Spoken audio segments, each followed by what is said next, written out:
Hey guys, what's going on? This is the Club of the Man 1993 coming at you. This is a very weird live review I'm doing for my review from Monday Night Raw from tonight's episode, the December 17th, 2018 edition of Raw, which took place in Sacramento, California. This is a little bit weird because I actually did not get to watch Raw live tonight.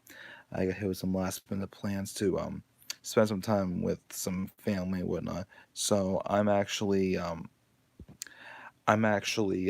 just doing this live from my cousin's house really quick. I'm actually sleeping on a sofa bed here tonight. So I just caught the highlights. Just want to give my quick thoughts. There's really not much to talk about this episode of Raw. In my opinion, that's why I didn't just wait till tomorrow. It's like 4 o'clock in the morning here. But I just thought, hey, I'll just just get my thoughts out of the way right here. That we don't have to worry about doing it tomorrow. But overall, I was very disappointed with this show. Especially the fact that we're supposed to have some big announcement from Vince McMahon. Things are going to be really shaken up here. All we got was the fact that the McMahons are back and just basically running the show. Like, okay, cool. Like, whatever. What's the big deal here? I thought it was like the letdowns. Like, okay, we've seen Stephanie, Vince, and Triple H and Shane all run the show before. Like, how's that going to make the show better? Like, there's no change in anything. Of course, the only little thing we gotta change is the fact that we are revealing that there's several superstars coming up to the main roster soon, and apparently they're going to be bringing up EC3, Lars Sullivan, Nikki Cross, Heavy Machinery, and Lacey Evans. Not sure if I'm a fan of all of them being brought up.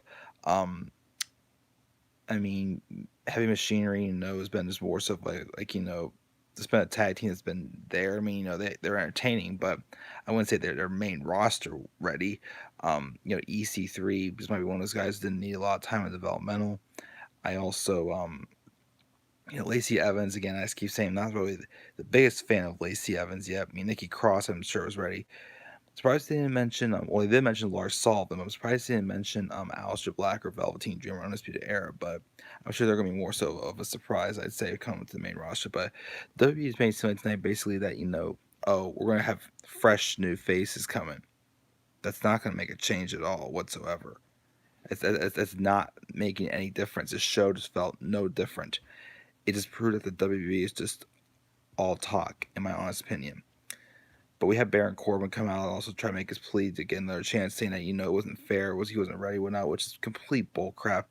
Corbin, you did the same thing that what the guys did last night. So they gave him another shot, had a match against Kurt Angle, but they're pretty much just pulling Corbin's crap on him, and it gave him and made it into a fatal four, not a fatal four, a 4-on-1 handicap, no DQ match, and Corbin lost. He later on blamed Seth Rollins because Seth Rollins put all his heat on him, and then I'm trying to think what else would happen on the show. We had the match with Finn Balor and Dolph Ziggler, supposed to get based off of what happened after the Balor and McIntyre match. McIntyre came afterwards and just interfered in the match and just beat down both Ziggler and Balor. So we're gonna set up a pointless triple threat match now. Don't know where that's going. What else we had? We had Dean Ambrose coming out pretty much saying, I told you all I was going to do what I wanted to do to Seth Rollins and whatnot. Had an open challenge for the IC title. And Tyler Breeze answered it, but afterwards Rollins was really dressed up as one of Ambrose's SWAT team people. And he did a post-match assault on Ambrose. But then they had...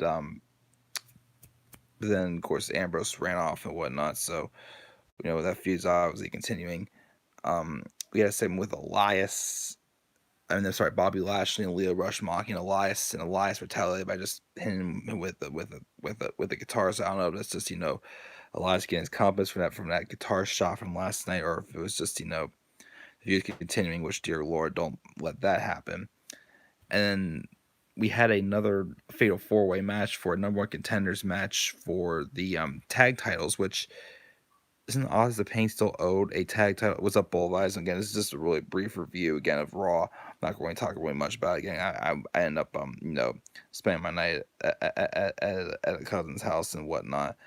So that's why I just get my thoughts in from of Raw real quick from the highlights. But why isn't Authors of Pain getting their obligated rematch? Why do they have to try to re-earn it? They didn't. The Revival one, which cool, but once again, are they going to really make this like a serious, contention at all whatsoever? And then Ronda Rousey came out, not really explaining much of her actions from last night, but pretty much the same what she wanted to do with everyone, beat Nia Jax, get payback on Charlotte and shut up Becky Lynch basically, but she wanted to be a champion and a fighting champion, so she issued an open challenge, but instead they made an 8-woman gauntlet match, which Natalia won. So on next week's, pre-taped Christmas Eve Raw, which I probably won't be watching live either then because it's the holidays. We're getting that. So I mean, the only thing I really wanted to see from the show was the Vince announcement. It's nothing. Nothing's changing. WWE is just all talk, kissing our butts, saying stuff like, "Oh, we're gonna listen to the crowd. You're the authority now." Well, then why did you put on a crappy show tonight? I gave tonight's show a D plus. Again, it was just stupid. It just just show that they're not gonna make any serious changes. They're just gonna just bring up all these people from NXT just to act like, oh, we're making some changes. No, you're gonna just change the creative team, change some directions for this, change some of the ideas behind like these titles and whatnot. Who knows?